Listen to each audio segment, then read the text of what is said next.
call the April 25th meeting of the Hayes City Commission to order. Second item on the agenda, consider approval of the minutes from the regular meeting held on April 11th, 2019. Are there any additions or corrections? Hearing none, they're approved as presented. Next item is a financial statement. Consider accepting the financial statement for the month of March 2019. Thank you. This is financial summaries of revenue and expenditures for the City of Hayes, month ended March 31, 2019. Revenues in March totaled $2,257,154. That's a decrease of $64,200 compared to the same period as last year. Some notable areas of increased revenue: golf course revenue is up $23,168, and TIF proceeds in the Home Depot area are up $29,000, due mainly to the increased development in that area. One notable area of revenue decrease: insurance refund revenue for employee benefits was down $32,420 due to a premium audit refund from KMIT at this time a year ago. Expenditures in March totaled $2,809,539. That's an increase of $978,163 compared to a year ago. Some remarkable increases: the bulk of increase in expenditures mentioned above was for the property purchase at 27th and Commerce. Airport improvement expenditures were up $18,342 in connection with the apron rehab project, and new equipment increased $34,446 as compared to a year ago for the purchase of a new asphalt roller. Notable areas of decreased expenditures: other contractual for economic development was off $50,000 due to the purchase of services from Retail Strategies at this time last year. And public safety new equipment fell $17,600 as a result of the purchase of the new WatchGuard in-car video system for the PD a year ago. Month-to-date general fund sales tax collections were at $514,800. That's a decrease of $55,000, or negative 9.65% as compared to last year. Year-to-date general fund sales tax collections are at $1,866,374. That's up $78,000, or 4.37%. And the 6-month average is at 2.23, which is a 5% increase when compared to a year ago. The report of top 10 quarter-to-date sales tax collections by industry classification was up $70,300, or 3.7% when compared to the same time last year. And these top 10 now represent 73.5% of the total sales tax collections for March. Finally, the portfolio certificates of deposit on March 31, 2019 totaled $58.75 million, with a weighted average interest rate of 2.43%, up 0.98 from a year ago. All Treasury notes have now matured. We will continue to monitor the pricing on those as we go out for investment bids. Total balance of the money market account on March 31, 2019 was $2 million, with a current yield of 0.9. Total investments are down $807,000 when compared to this time last year, as we continue to pay on the wastewater facility reconstruction. Another draw on the revolving loan will be processed sometime in April to replenish those idle funds. Is there a motion to approve? I'll make a motion that we approve the March 2019 financial statement. Second. There's a motion and a second. Are there any questions or discussion? Hearing none, call for the vote. All those in favor say aye. Aye. All those opposed, nay. Citizen comments. I want to thank everyone here in Chambers and at home for your interest in city government. This is your part of the agenda. Just to review that tonight we're going to hear an audit report. I know that many of you are here for that. Then we're going to authorize a design supplement for purchasing property along North Vine Street, parks improvement policy, and mayor-appointed boards and committees. If your item of interest is not on the agenda, perhaps connecting a road to somewhere where you might live, you're welcome to come forward now and address the commission. Does anyone live near or on Skyline Drive, 37th or 38th? This is your portion. Come forward, please. Thank you. We do have a lot of concern about a through street at 37th Street. Need to state your name and your Please, address. please state. Please state your, well. William Lovewell. I go by Bill. Thank you, Bill. I live at 123 West 37th Street, corner 37th and Fort. I lived over 20 years saving to move to a neighborhood safe. There was slow traffic, and my granddaughter can ride her bicycle up there and not worry about every kind of vehicle coming through there. I put in thousands of dollars of improvements on my home, and I have concerns about the traffic and the fact that my home is not going to be valued as what it is now, because I can see homes along 33rd Street that have been for sale for over a year. 33rd Street's hard to buy. You know, who wants to buy a house where all that traffic's coming through? Who wants to buy a house on our street if all that traffic is going to go through? I just wonder, is there a reason why we can have a roundabout? I don't have a problem with roundabouts there. Why do we have to have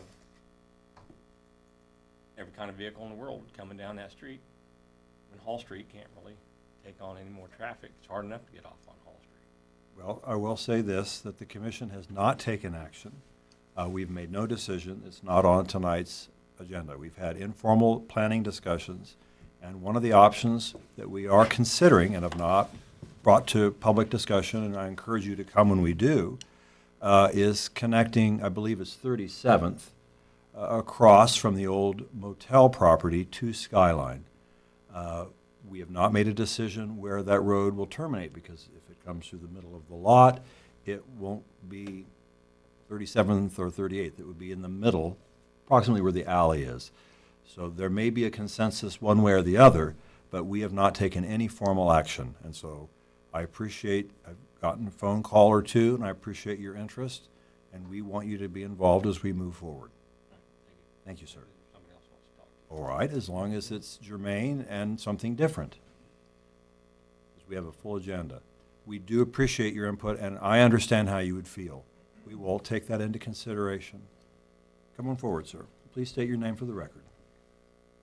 My name is Terry Blyde. I live at 103 West 37th Street. I also have concerns about 37th Street.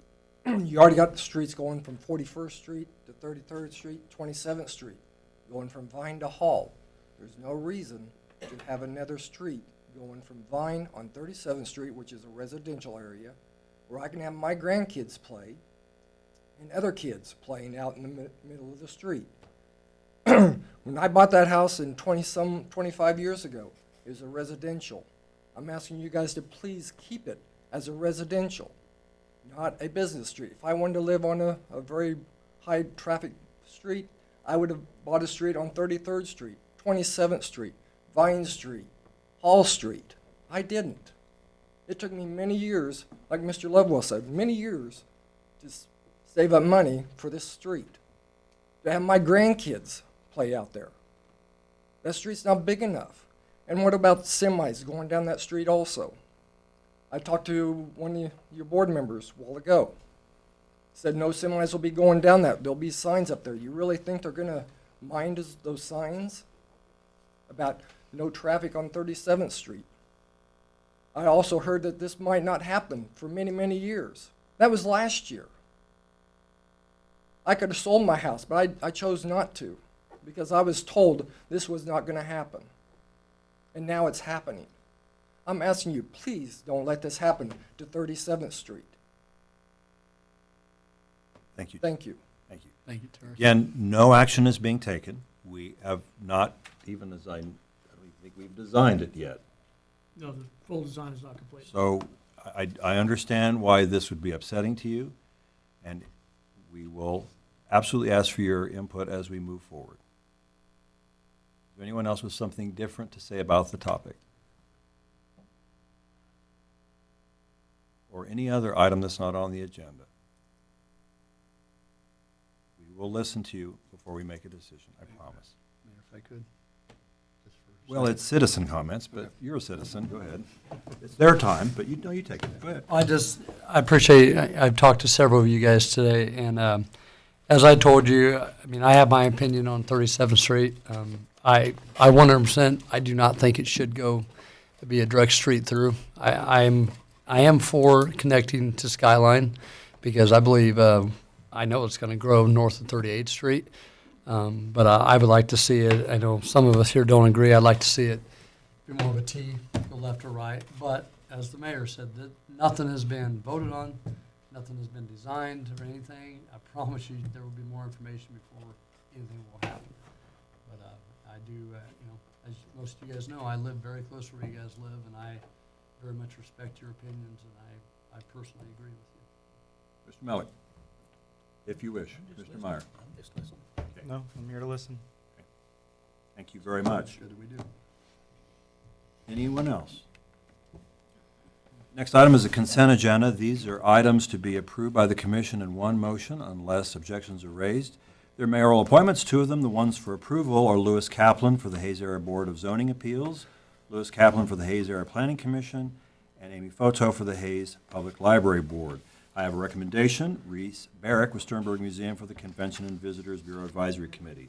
Is there a motion to approve the consent agenda? I'll move that we approve the consent agenda as presented. Is there a second? Second. All those in favor say aye. Aye. All those opposed, motion carries 4-0. We have no unfinished business. If anyone would like to leave, you certainly may.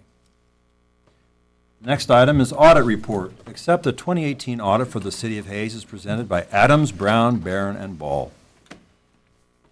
Good evening, Commissioners. Kim Rupp, Director of Finance, and with us tonight is Sophie Sanders and Melissa Romy with Adams, Brown, Barron, and Ball.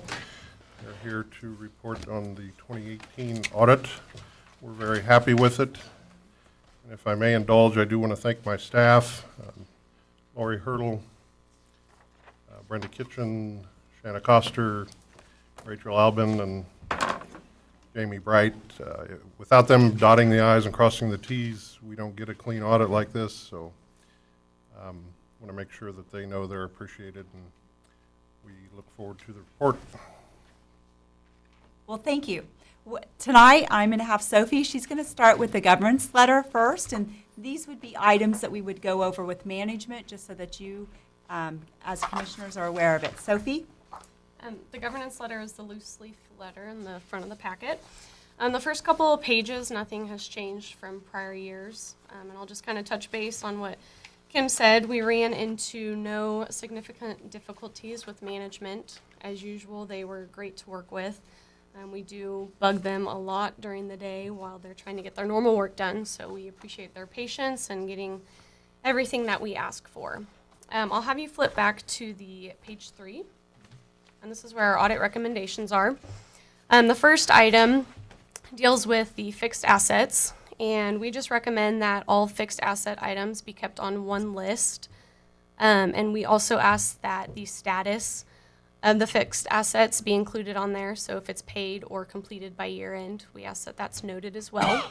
And that being just so we can accurately update the fixed asset and depreciation schedule.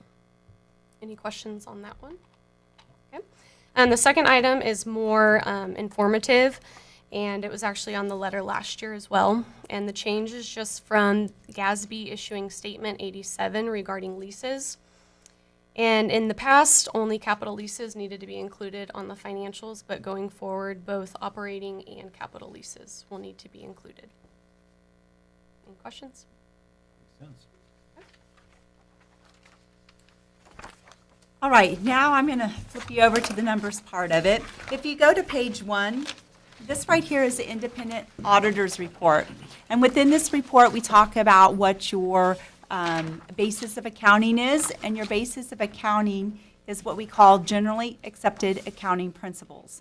And that means that you include everything in your financial statements, nothing is left off of it, including on the statement of activities and statement of net assets. We include all the general obligation bond debt, the KDHE revolving loan, all of your assets, capital assets that Sophia just talked about, those net of depreciation. And so we talk about that. On page 2, we go, there's a couple of opinions, what we call governmental activities, business type activities, and aggregate discretely presented component units. And those are what we call them a qualified opinion. And the opinions are qualified, first of all, because we do not include the Hayes Housing Authority within the audit report.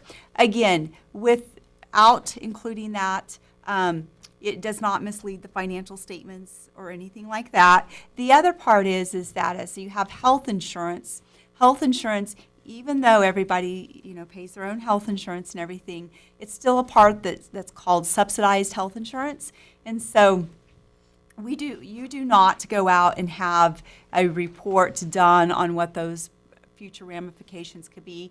Again, the city is not paying for anybody that retires. You guys follow the Kansas statutes, but GASB number 57 has a different opinion on that. And so they go through and they look at, there would be a calculation. Again, that calculation doesn't really add much to your financial statements, and it is very costly to get one. And so, again, you guys have elected not to include that in the financial statements. Otherwise, you have an unmodified opinion within applying all the principles and all the GASB statements, which are generally accepted accounting principles. Those are all applied as they should be. Pages 5 through 10. This right here is what we call management's discussion and analysis. And within that, that is actually written by your city manager. And so I would let you guys read that at your leisure. Again, you're probably well aware of what's in it. Page 11 actually gets to the financial statements, and this is the financial statements as a whole. And so we call this the statement of net assets. Looking through it, if you look at the third column from the right-hand side of the page, and it's a little small on the print side, by the way. You shrunk the font, Mrs. Romy. What happened? It is a little small. Well, apparently people have better eyesight than I do. Yeah, the same. I can't. Okay. But look, then, if you look at the third column from the right, one of the items that we usually look at would be the cash balances, and the cash balances have stayed fairly consistent from last year to this year. Again, our expectation would be is that they would, with the projects that you have going on, with setting aside the funding for your future projects. Looking down, budget stabilization. When you originally went to the sales tax, you did have a year that you set aside some for budget stabilization just in case. You've not had to use that, but you did use some of the pool reserve funds to do the new equipment down at the pool, so that's why you're going to see a decrease there. You also, if you look at underneath your capital assets, which are netted depreciation, really most things stayed consistent, except though that we have something called construction process. That right there is your wastewater treatment facility that is currently ongoing. And so obviously we see an increase from last year to this year. If you look over the total assets from a year ago, which was 191 million, this year it's 214.5 million. The increase is really due to that wastewater facility.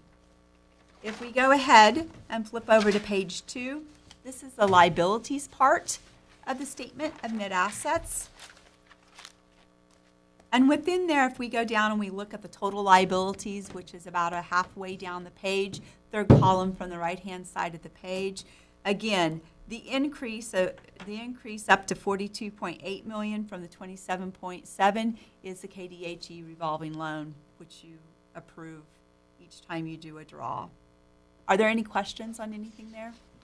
If not, I'll flip you on over to the last page. This right here is what we call the net position for the city. And so there's a couple of areas that it falls into. The first one is the net investment in capital assets. And within there, you increase by 5 million over the previous year to 110,600,000. Again, you had some street projects that have been completed, so those go into your net assets. Budget stabilization is one of the areas, and we just talked about that. You guys have capital improvements. You had some encumbrances outstanding a year ago. We've retired most of those as the projects are getting wrapped up. So you are going to see a significant decrease in that area of about 1.9 million. We do have debt service, so you've set aside funds to start the beginning of 2019 to retire debt that you have. And then you have unrestricted, which increased from 46.3 million up to 51.6 million. If we go ahead and go over to the next page, again, this is all encompassing, so it also includes any depreciation upon any of the city assets that we have. And so if you look at this on the statement of activities, if we take a look, and I'm going to pull you to the fifth column from the right-hand side of the page, these are governmental activities. If you start with the far column on the left side and go over, you have your total expenditures for the city underneath just the governmental activities, which was 20.4 million. You do get some charges for services, operating grants and contributions, capital contributions. And so when we get over to that fifth column from the right-hand side of the page, you have 18,012,879 of expenses yet to meet with revenue.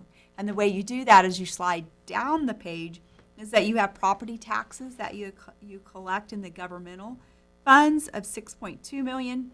You had sales tax of 8.9 million. You have some motor fuel of 1.4. You have some other miscellaneous and some reimbursements. And then you have some transfers in and out. And so at the end, you've actually collected $22,354,000 in other revenue. So you have a change in net position of $4.3 million in the governmental funds. If we do the same thing, and I'm probably not going to bore you because we'll take a look at the business type activities, which are basically your utility funds in just a little bit. But if you go third column from the right-hand side of the page and you look at the city overall with both the business and your utility funds, you'll notice that you had an increase this year of 8.5. And again, that's was by your design.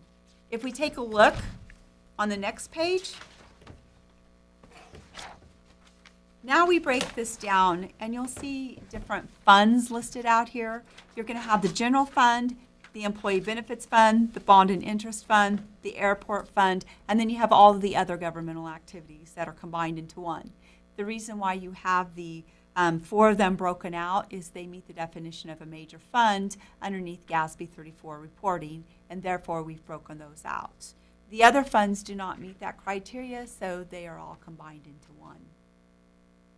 Really not much of it as significant change really within this fund or this statement right here. Cash did go down by 2.4 million, but again, you've retired some of your capital projects, and that includes your capital project fund. And as we retired some of your encumbrances, you use those funds to pay for that. If you go down then and you look at the liabilities, your total liabilities and deferred inflows of resources, they stayed pretty consistent, 6.5 million last year to 6.8 million. And again, then you have a combined fund balance. Ending fund balance then is at 10.7. Is there any questions on this? If we look over 2 pages over, on page 17, these right here are the revenues and the expenditures, and you see a lot of these when Kim is giving his report to you each meeting. And so if we take a look, I was just going to have you look second column from the right-hand side of the page in total. If you look at total revenues, they actually went up by 1 million from a year ago up to 22.8 million this year. And again, the majority of that is you have some reimbursements or miscellaneous revenue that came back into these funds in order to pay some reimbursed expenses that you have within here. Otherwise, the other area is intergovernmental, which would be your sales tax revenue, your governmental revenue that you're getting from the federal and the state. Those came into here too, and had an increase over the previous year from 2.5 million up to 3.1. If we take a look at your total expenditures for the year, a year ago they were at 30.9. This year they did decrease by 2.3 million down to the 28.6. And then the other larger area that you have some transfers that come into these funds, and then you have some transfers going out of these funds. And so, again, if we take a look at change in fund balance, they did go down by 2.5 million, but again, some of that is because of paying off some of the capital projects that you have ongoing right now. I'm going to have you flip over to page 19, which is about 2 or 3 pages back. This is your statement of net position, and it shows 4 different buckets on this fund listing. And so the Water Production and Distribution Fund is a major fund, as is the Water Reclamation and Reuse Fund. And then we've got the solid waste, which includes the stormwater, and then the water conservation. So those didn't really fit over into the 4th bucket, which is other non-major enterprise funds, and those are basically your reserve funds that you have in order to fund those future projects as you guys deem necessary. If we take a look, and I'm just going to look at the two columns from the right-hand side of the page again. If you take a look at your total current assets, a year ago they were at 41.2. This year they went up to 43.1. Again, the increase is due to cash, and you'll be able to see on the next couple of pages in the statement of activities where that arrived from. You do have some restricted cash, some customer deposits that would not go into the general operating cash. The other item is if you look a third of the way down from the bottom of the page, you have your net capital assets. And again, you're going to see an increase from 21 million up to 39 million, and that is that wastewater facility that you're currently undergoing. Total assets then went from 62.7 up to 83 million. Are there any questions? Going over to the next page, if we take a look, and I'm just going to have you look at total liabilities, and so that's going to be about a fourth of the way at the bottom of the page. You know, a year ago it was at 5.2 million. This year it's at 21.3, and again, the majority of that is coming in from the KDHE revolving loan fund.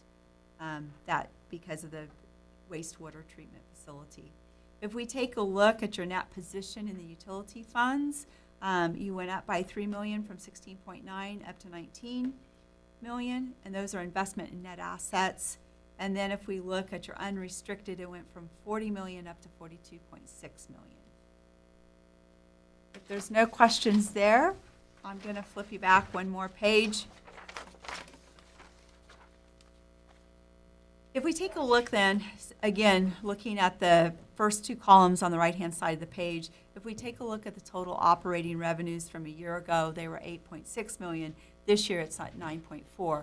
The majority of that, if you go up about 5 line items, is really the sewer charges. And again, the sewer charges had increased about the same amount, which was about 500,000. And so that's where the increase, and there's smaller increases otherwise, but that was the major one within that area. If we take a look at your total operating expenses, it went from 5.1 million up to 6.4 million. But again, that also includes depreciation, and depreciation went up from 975,000 up to 1.8 million this year. So again, we have some depreciation we're realizing, but that does go into your total operating expenses. And then you have some non-operating revenues and expenses, and that would be the sales tax, the R9 ranch income, then you've got some R9 ranch expenses, some water exploration expenses. But at the end of the day, you ended up at 3.1 million in the non-operating revenues. And so that then was able to put into the overall income on your utility funds and reserve funds to 6.1. And so you added into the net bottom line. Are there any questions there? The rest of the report, if you get over to pages 25 and back, those are your notes to the financial statements. Looking through those, there wasn't anything that's unusual or different from last year. And so I would let you read them on your own time. The fund statements start on page 50. If you have any questions on those, again, we did cover the highlights, but these you're seeing on a month-to-month basis when Kim's giving you the reports. I did want to flip over, though, to page 90 and just call your attention to some one of the things that we also do while we're auditing or we are required to do.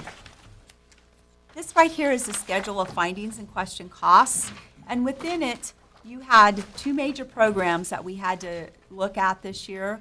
And the first one was, we call it the Capitalization Grants for Clean Water State Revolving Funds. And so that's the wastewater facility. You are using federal funds to pay for that. And then the second one was the Airport Improvement Fund. You had some expenditures out of there that went over the $750,000 mark. And so we did need to take a look at that likewise because it's what we call a Type A program. So when we look at those, we look at underneath the financial statements at the top of the page, what type of report do we have? We have a qualified report, and that's okay. We did not have, though, any internal control over financial reporting findings, and we did not have any findings within the federal awards program. The next couple of pages are just things that the federal government's looking for, which says, number one, you didn't have any findings that we needed to report. Number two, you didn't have any findings last year we needed to report. If you look at page 93, the city had actually had total federal expenditures this year of $20,233,796. And so we do report upon that. And as I'd indicated, the federal government does get a copy of your audit report to take a look at that and see if there's anything they need to be aware of, which at this point there's not. Does anybody have any questions? I know I covered that fairly quick. Make a motion to accept the 2018 audit from the City of Hayes as presented by Adams, Brown, Barron, and Ball. I'll second. Any questions? How many cities do you or your firm audit annually? Just out of curiosity. And In counties. the state of Kansas, and counties, and, yeah. I believe in counties, we're doing 12 counties. Cities, we're probably doing 20 plus. And out of with all the of sizes. those, do you know of any that have a better audit report than we do, year in and year out? James. Leading the witness. Well, your audit report is very nice. We do not have to report on any findings, and that is nice. You have a very nice staff to work with. When we call and we need something, we know within a couple, if it's something really complex, we know that we'll get it within a 24-hour turnaround period. If it's something we need, they take the time to ask us or they'll get it right away. We also appreciate the working relationship because if they have a question, they will also ask us, which also gives us a feel for maybe what's going on, and then we can also maybe head something off, or we'll give them the authoritative guidance of what they need to do. So, and it's very nice working with the city. Yeah, this is my fourth or fifth audit report. I don't think we've ever had any findings. It's always wonderful to, I know that everybody left. I don't know why, because they were here for the audit report to hear about how wonderful we are, but it really is. I think should not be underestimated, the work that our staff puts into the way they conduct our finances and just the way that they run the city. It's very professional, very well done, and we are definitely heads above so many cities and counties in the state. So thank you, Kim, and your staff.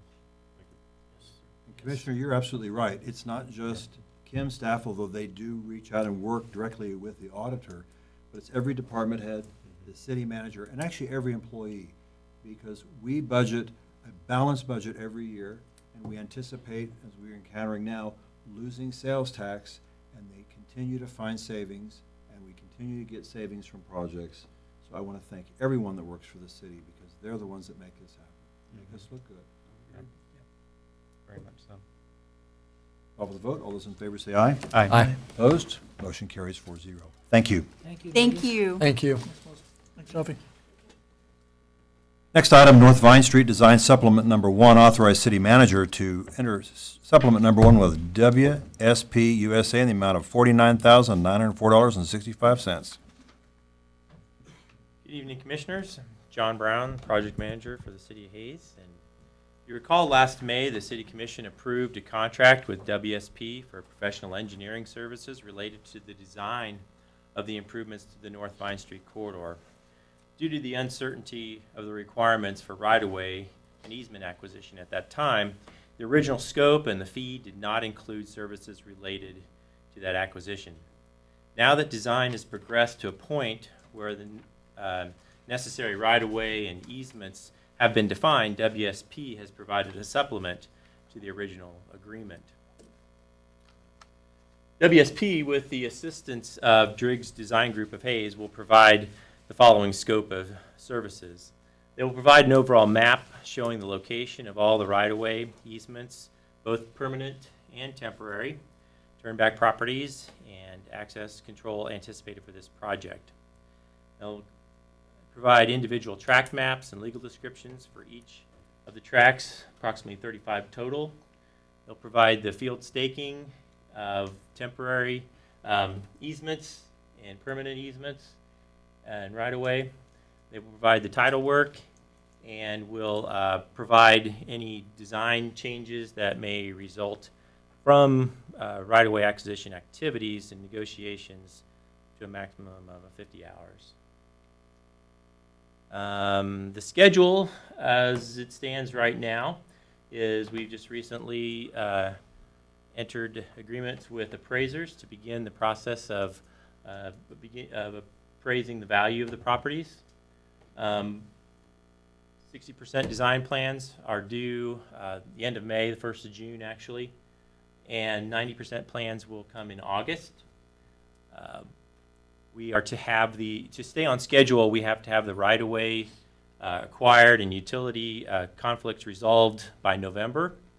That would allow for 100% design plans to be complete by the end of the year for an April 2020 KDOT letting. That would provide for construction to begin the summer of 2020. The original design agreement that we had with WSP was for $396,895.26. This supplement amounts to $49,904.65, bringing the total design fee with WSP, if you approve this, to $446,799.91. As you know, this engineering design is being funded out of CBB contingency. So the commission has the option to authorize city manager to execute supplement 1 with WSP or direct staff to another option. Action requested. Mr. Chairman, I move we authorize the city manager to enter supplement number 1 with WSP USA Incorporated in the amount of $49,904.65. Whoa, I got the wrong comma in there. For engineering services supporting right-of-way and easement acquisition for the North Vine Street corridor to be funded from Convention and Visitors Bureau contingency. Second. Motion on the floor. Any discussion? I'll be voting no. I don't support the project as designed, so I didn't want to spend the money this way. Call for the vote. All those in favor say aye. Aye. Those opposed, nay. Motion carries 3-1. Thank you, Mr. Brown. Parks Improvement Policy. Since the completion of the Parks Master Plan in 2000, plus the improvements to the Hayes Aquatic Park and the addition of a sports complex, the City of Hayes has invested significantly in our system of parks, playgrounds, ball fields, and aquatic facilities.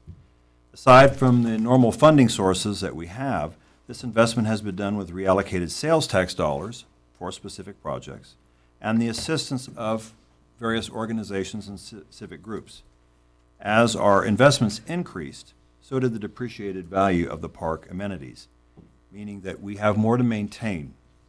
Currently, the depreciated value annually of the park system, that is, as the parks get used and they need improvements, those improvements are greater annually than the dedicated revenues.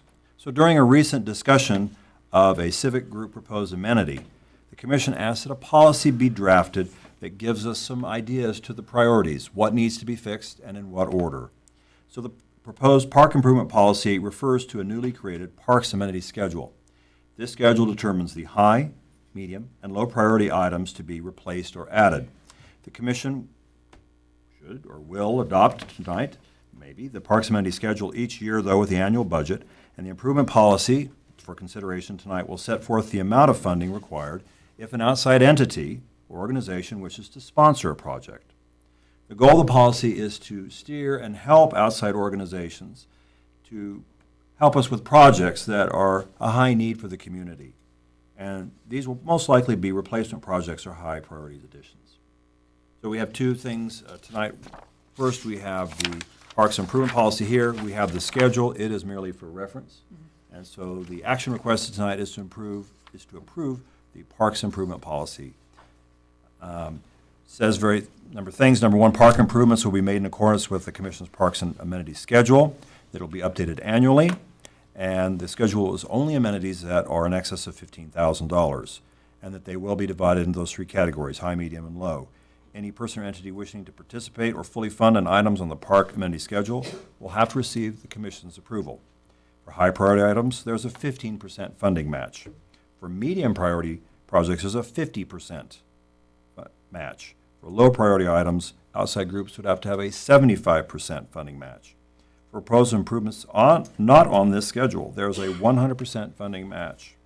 Additional monies equaling a minimum of 10 years for the maintenance and operation and depreciation costs are also required. Sometimes we receive something that's wonderful and great, but we have to maintain it, and that's what's happened. We get kind of whipsawed. All improvements to the Hayes Park system will be coordinated, bid, and managed by the City of Hayes unless otherwise authorized by us. I'll make a motion that we adopt the Parks Improvement Policy. Second. We have a motion on the floor and a second. Is there any discussion? I think this is a good policy. It keeps the city in line with our funding abilities. It's great to get gifts, but in the long run, if we cannot maintain those because of inadequate funding on the part of the city, because we do not have the funds for that, it's not a good thing. So. Yeah, one of the things that came out of the Strong Towns discussion was how much our acreage has grown, and over what time period and how much I couldn't quote to you, but I do remember somewhere in the neighborhood of our acreage is 4 to 6 times more than the rate of our population growth. And the fact of the matter is that it takes money to maintain it, and every time you add a park, then the public expects playground equipment and bathrooms and everything else that comes along with it, which is nice for that park, but it also then is something that you have to maintain into perpetuity, and it takes tax dollars to do that. So I think this policy is a good step to helping us to realize where our liabilities are at and to be sure that we can continue to have nice parks at the rate that we can afford them. I would agree. To me, this kind of goes back to many years ago with the street policy that we have. I mean, we had a big expenditure, and we knocked a lot of that out by kind of prioritizing. And I think by this, kind of having a plan on what we're going to have and how we're going to take care of it's the right thing for the taxpayers. I like it. I think there's some tweaks on what to agree on, like what we should be done or whatever. But I mean, that'll happen, and I think it's the right thing to do. Any other discussion? Call for vote. All those in favor say aye. Aye. Opposed? Motion carries 4-0. Mayor appointed boards and committees. I requested a discussion of the various boards and committees that serve the city of Hayes. We determined that a certain number of these boards and committees are merely advisory. That is, that they serve at our pleasure. They're created by the city commission, and they meet and they make decisions, some of which never get acted upon. So as a result, it's difficult to find people that serve on committees that don't get to have much input into what they do. And so we asked staff to weigh in on this, and staff agreed that several of these committees are difficult from a policy perspective. We appreciate everyone who volunteers to serve on any commission-appointed board and committee. They take time, it takes a lot of work, it's an investment on their part, and the work is good. That said, a number of these committees have outlived their life. Now, these are the ones, again, created by the commission. They're not required by state statute, they're not required by federal law. These are just merely advisory boards. So of these, we asked, and we've discussed, we've asked that a few of them be disbanded. That includes the Airport Advisory Committee, the Buildings Trade Board, the Fort Hays Municipal Golf Course Advisory Board, and that's it. The Beautification Committee, I think it fell off here. Oh, there it is. It's a widow or an orphan, as they say in printing. So just those, and merely because they were created a number of years ago, they had a specific purpose at that time, and that purpose is no longer there. When I've talked to people, for example, that serve on the Beautification Committee or others, they say, I don't know why we meet. There's not a lot we get to do. Our input really isn't valued. Well, it is valued. It's just there's not much we can do with it. So our request tonight is to remove these as standing committees and to move to ad hoc committees. That is to say that If we're going to do a master plan for the airport, we will put together a master planning committee. If we want to work with the airport hangar operators and renters, have them work as a committee. The men's golf group at the Fort Hays Municipal Golf Course and the women's group. So working with these individuals who actually have a hands-on investment, I think will be much more productive because everyone will have a say and we will listen to them. We have staff that are ready to do this and we are as well. These are a formality of the past, and I think it's time we move on to a more citizen-engaged model. I'll move that we approve resolution number 2019-007 regarding the establishment, constitution, and membership and term of existence for committees. I'll second. There's a motion and a second. Is there any discussion? I think if you hadn't, I know that there's, on our part, there's been a lot of thought process and a lot of discussion put into this, and so I think at first, I appreciate your explanation, because I think at first blush, it could seem that we're trying to not have citizen input, and I actually see this as the opposite. I actually think that we're going to get more input. I think we're going to get more people involved. I think we're going to have better outcomes. So, for example, when we remodeled the security area at the terminal, what if we had an ad hoc committee that was involved in that instead of the airport advisory committee? It could be get people who actually, maybe they don't own a hangar or an airplane out of the airport, but they use the airport, and they would have a say, like to have a say in how that redesign went. So, and there's many more examples from all of those committees where that could happen. So I actually view this as a positive step to get more people involved and to get more input rather than less. And we'll also, you've got your department heads that anybody can go to at any time. They got the Yep. city manager, and they have us. So it's not like these are all going away. So you still have a voice. Anybody's got a voice as long as they want to reach out to one of us. I would agree. There's a lot of times when you go to those meetings, like Ron, you probably go to more than anybody. Staff is there, and they're not just there off the cuff. I mean, they have a plan, whether they're there to really accomplish anything. But when there's a question asked, I mean, they put a lot of time into it, and that's, you know, if they're just having a meeting to have a meeting, there's no point. But I will say, you know, I've appointed many of the people for different committees, and those are some of the most dedicated people in this Yes. community, and we really respect those people. And like Mr. Myers said, I hope they continue to be involved in our community because they're very, very important. Absolutely. I think, too, though, that when we talk about beautification, a lot of people think, oh, that's covered. They're planting trees. But if we were to have a call and work through the media and say, we need people to get together to help us plan for Arbor Day. We need to figure out what we're going to do to maintain our tree city status. 40 years, I think. Aren't we the oldest, Jeff, in the country? We're third in the state. Third in the state. Well, seems high to me. Well, I could exaggerate and say the best in the world ever on the planet, but we have high participation rate in specific activities. And so having a standing committee that just meets and doesn't get hands-on involvement, that's not great. Is there anyone in the audience who would like to address us about this topic? Hearing none, I'll call for the vote. All those in favor say aye. Aye. All those opposed, motion carries 4-0. Ah, yes, the progress report. Well, before that happens, I want to recognize and commend Assistant City Manager Jacob Wood. Jacob has served the city ably and quite well. He's done it enthusiastically.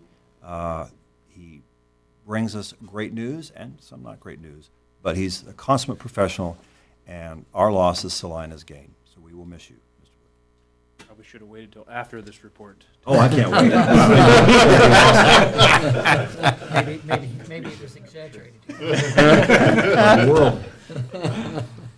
All right, so this progress report's going to go back a little ways, farther than normal, because I haven't done one in a while. So it's going to be probably the longest progress report you guys have ever had to sit through. So It'll be the best. I'm going to start out with the Department of Water Resources. I have a couple of pictures of some water leaks, some repairs that we've been doing. Year to date, we have had 7 water leaks, and so last year at this time we had over 15. So we're about half of where we were at last year. So that's good news for the water guys. Hopefully we can keep that trend going on into the future. We've spent a lot of time doing water conservation things with the water department. World Water Day Fun Fest at Sternberg on March 14th. We had about 300 people come out. to that event where we just talked about water conservation. Had a lot of different, we had different booths set up. We were giving away shower heads, shower timers, talking about water conservation. This is a pretty cool display that they put together where they actually give you a visual display of how many gallons of water per person per day that we use here in the city of Hayes. It's 91, and that's pretty good. That's the best in the state. There's a lot of places that use 2 or 3 times that amount of water per day. So we also had the water poster contest awards presentations last year or the years previous. We've had that here in this chamber. We moved that out to the Sternberg. Had a much better showing. A lot of people out there for that. Here's just a picture of those award winners. We never got ice cream when I was here. Well, you didn't show us, we had ice cream. In Public Works, you may have seen some new signs around the city of Hayes. I like 'em. We've got some new flood signs. Basically, they say when it's flooded, turn around, don't drown. Some of these signs were funded by FEMA, and then we also put some in-house. And basically, the plan here is before, whenever it rained hard, we would take and put cones out all over town where we knew it was going to flood. We're not going to do that anymore. We will still put cones out and put barricades if there's some kind of a life safety issue, if we think the water's high enough that it's going to cause some issue like that. But just for those regular, flooding events where we have, it rains at 13th and Allen, when we get a hard rain, there's going to be water there. We're not going to be setting cones out in those areas. So we kind of replace those cones with some signage. Public Works Department has worked on, this is kind of a unique project that they did. They had a flagpole out at the Public Works building that fell over, had some issues with it a couple years ago. So during the winter time, when they had some downtime, they actually took an old utility pole and they retrofitted it and built it and made their own flagpole out of the facility. Public Works guys have been working in Montgomery Ditch again, just doing some bank stabilization. So this is between 7th and 8th, and they've been working to fix the ditch there. They've done quite a bit of work in the ditches over the last couple of years, and they'll continue to do that in the future. In the police department, Special Olympics is a big thing that they have here at Fort Hays, and the police department is always very heavily involved in the opening ceremonies of that event, and it went over quite well this year. Hayes Police Department is also always working to get out in the community. They had Cookies with a Cop, where you could go and eat cookies with a cop.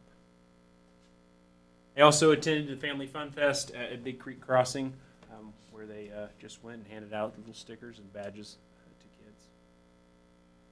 In the Parks Department, we've had some additions at Massey Park. They put in some new play area and some new equipment. My kids have already played on it quite a few number of times. And it's kind of smaller equipment. It's not the big slides. It's kind of the more just robust, smaller type of equipment. But kids seem to love it. I got pretty dizzy on the spinny things. At Frontier Park, we put in it looks like there's a Bison. anyway, there's a kiosk there where they put up some information about the bison. I'm partial to buffalo, so came in as bison, I crossed it out. Bison. And that was something they did in conjunction with CVB. CVB designed all the artwork and the design for the signs, and then the Parks Department put it up. The Parks Department also put up a new kiosk at some of the our cemeteries, just kind of updating the signage so you can see where things are at. In project management, you've probably noticed that the shoulders along 8th Street, that project was completed. That was a part of our street maintenance program, cost about $175,000. They'll continue to do some work on Old 40 now that they've done 8th Street. 43rd Street reconstruction. I think John actually gave a little bit of an update on this last week, but I'll say it again. They are continuing to work up there. They've got the sidewalks poured, and they're doing the pavement, and they keep plugging away, and they should be complete with the project by Memorial Day. In IT has done an update to the connection out at our airport. We've got a new airport manager who's a little bit more tech savvy than what we've had in the past. So we've been able to, with some of the things going on, we've found a new connection there that they've been able to do. It's kind of a new, updated, higher technology thing. Before, they were able to get their connection from the Sternberg Tower, and they had direct sight there, but it's old, outdated technology, so now they found a place at the water treatment plant where they could have direct sight there, so the speeds are 10 times faster than what they were in the past. The fire department, they've done their annual SCBA capacity drills and training. They've had some new technical rescue training. You can see that our new fire training facility is up and running, and it's already been put to use, and they will continue to utilize that on into the future. The fire department's been working with Fort Hays and NCK Tech to design a classroom facility that will go out at that location. So this is just a picture of the fire department or firefighters working with one of the classes. The classes is doing the design work now, and then in the fall they'll talk about doing the actual construction. And there will be a presentation by Fort Hays here in the coming future, probably I think it's the 16th the of 16th of May. May. So So it's scheduled to the come Fort in. Hays class will be in to kind of discuss and talk about what the plan is moving forward. Fire department has also completed their ARF live fire training. That's airport training that they do every year. The CVB's been busy with state sports. They had the 321A wrestling was here with 224 athletes at Gross, and they also had about 350 different coaches and administrators came through the hospitality suite. And then they've also hosted 2A basketball. Not as many coaches because there's not as many teams, but 16 coaches and different people came in. They got visitors' bags and water bottles and hospitality, that sort of thing. The CVB is also very involved with Special Olympics. Our CVB staff runs the Adopt a Team effort, so they get local people to volunteer and adopt those teams. And upcoming events, we have the Art Walk is tomorrow night. We've got races coming up. And then Sternberg continues with their summer exhibit, the Megalodon, the largest shark that ever lived. And that was my last progress report ever, so I thought that I would provide some fireworks for you guys. Thank you, Paul. What's in a name? Bison, buffalo, Paul. And with that, I will close. Good luck finding There he somebody is. with that kind of PowerPoint skills. What an evolution. Toby Wood. And I do want to say thank you to the commission and staff here. You guys have been great to work for and work with, and I've certainly learned a lot of being here. Working under Toby, he's been a great boss, and the staff here is exceptional. So Thank you. appreciate Thank that. you, Jacob Wood. Jacob, best of luck.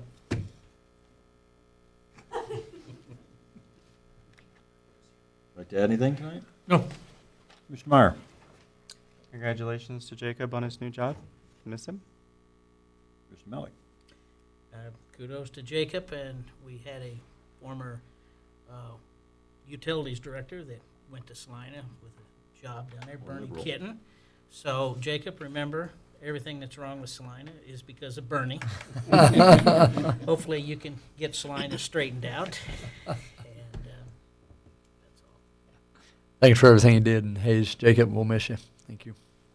Thank you. Executive session? No. We are adjourned. Oh, my pleasure.